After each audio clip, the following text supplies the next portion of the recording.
This video is going to walk you through how to complete the interactive Lucidspark activity with your teachers.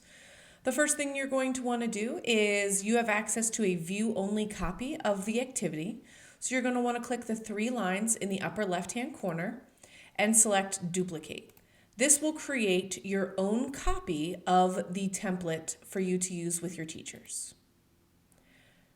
Once the copy has been created, it'll automatically open up that copy, and then you can rename it in order to find it again later easily. Now you'll notice that there are several activities on this Lucidspark board, and I have organized them using frames. So on the left-hand corner from the toolbar, if you click on the frames icon and then select Table of Contents, it'll open up all of the different activities that you can click through. You'll also want to point this out to teachers at the very beginning because this is how the teachers will also navigate through each of the activities. You'll start with the pulse check. In the pulse check, I explain that we are going to take a pulse of how many people have had prior experience with Lucid for Education and how many people have had no experience with Lucid for Education. So the way they do this is they just click and drag out a sticky note in order to show where they are at. A lot of times before I turn this on, I will highlight that I'm going to turn on Collaborator Colors. So as people pull out a sticky note, they will have a sticky note that is automatically assigned a color related to the Collaborator color charts. Also, as teachers are logging in, I highlight how each of the different icons of the people on the board will be shown up at the upper right-hand corner of the screen. And then you also have options to follow collaborators in the board, to call others to follow you, and to turn cursors on and off, which is an individual setting that you turn on as an individual. Usually if you have a couple people in a board, you don't need to turn off the cursors, but if you have a large group of 30 or 40 people, then it makes it much easier to turn off cursors so that you're not getting easily distracted. So to complete this activity, I am going to click and drag out and put a sticky note into the container that shares how my previous background for Lucid for Education. So I'm going to go ahead and drag my sticky note into I'm a Lucid Pro. They don't need to fill anything out. If you want, you could have them double click inside of here and write their name. But that is not required since you can also see by the Collaborator colors. Then you'll notice I usually start a timer and give everybody 30 seconds to pull out their sticky note. So I start the timer. Each of the individuals click and drag out their sticky note and place them into one of the categories.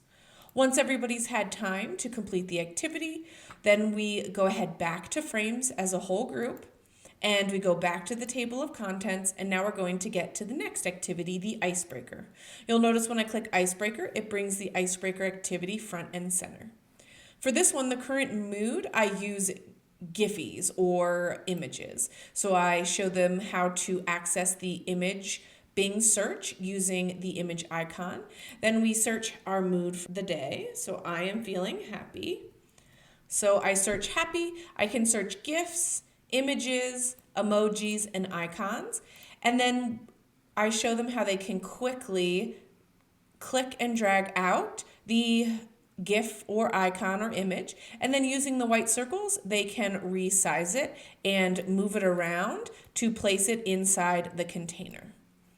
Then the teachers complete the what is your favorite childhood cereal. I have the teachers use a sticky note. So they click and drag out their sticky note, and then they add their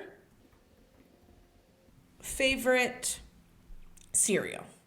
After that, I have them click and drag out another sticky note to share what they hope to take away from today's training.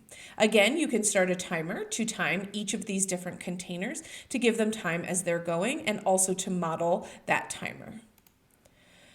Then we're going to come to the frames and select the Explore tools, which is the third option. In this section, I'm just walking through each of the tools so that the teachers can get some practice. I start by showing them how they can create containers. So I'm going to click on shapes, and you'll notice that the containers are located at the bottom of the shapes.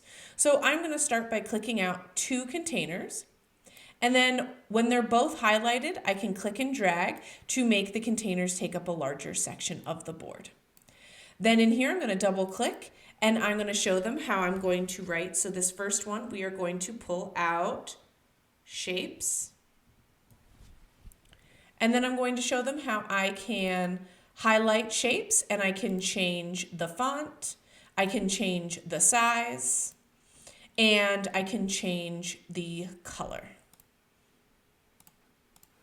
Then I like to highlight how when I click on the container, I click on the lock button so that way this will lock this container. So as they're adding their shapes, they won't accidentally move it around.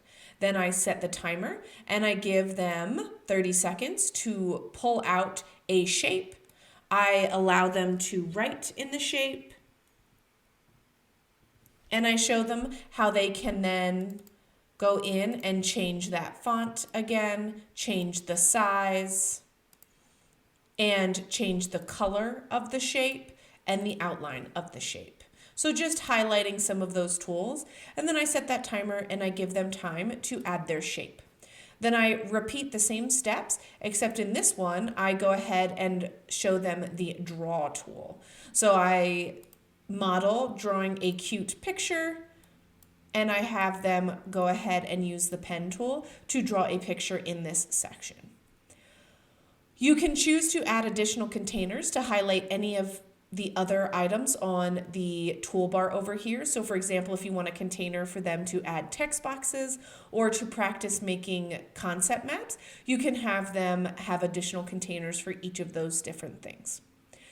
Then when we come to the frame, I'm going to come to the table of contents and we're going to go to the classroom lesson example. The classroom lesson example, I do this just like I were doing it in the classroom. So I have them look at the image, ask them what questions come to mind when they look at the photograph, and instruct them to click and drag out a couple sticky notes to write the questions that come to mind when they drag these out. As they're dragging them out, then you can choose to highlight and create tags. For example, a lot of times we will get how questions. So this will be a how tag.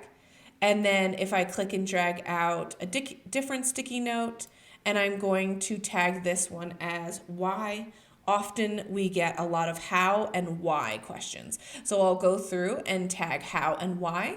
And then depending on how many people participate in the activity, you can highlight sorting. So using the toolbar on the left, you can sort by tag, and then you'll notice it'll create and put everything that was listed as a how question in the how category, and anything that was listed as a what will be in that what category. So just a way that you can highlight and organize and sort by tags. Then finally, I take them to the last section of the board, which is the article, and we read through the article in order to answer those questions. And then I talk about how this activity was an opening activity to talk about symbiotic relationships. Because based on this article, it explains that the goats were trained by the farmers to go into this tree in order to have vegetation to eat. And then as an unexpected symbiotic relationship formed, and the goats ended up cross-pollinating the tree. So I explain that this was an introduction to talking about different symbiotic relationships in nature. And then if you wanted to add a fourth activity, you can add a mind map activity to this board by hitting add a new frame. I'm going to click and drag this frame over, and you can put it anywhere on the board, and I'm just going to click and drag. And this also, while doing this in person, will show them how they can create frames. And then inside of this frame, I can name the frame, and I'm going to name the frame mind map activity. And this shows the students that how to create a mind map. So I'm going to click and drag out an initial shape. I can write inside the shape, and then you'll notice that there's a little arrow in the upper right hand corner. When you click on that, it allows you to create an arrow and then gives you a shortcut menu to create an additional shape. So you can show them how they can quickly come in here and they can create an on-the-fly mind map. So just another way to sort and show them how they can on the fly create a mind map using Lucidspark. And finally, just to highlight some additional features that are brand new, down here in our second toolbar, you'll notice that we have templates. When you click on the Venn diagram icon, it opens up additional templates that you can search for and then add into your Lucidspark board. Here is where you access your timer. You can highlight how to start voting sessions. This is our organize by sort, by tag, or color.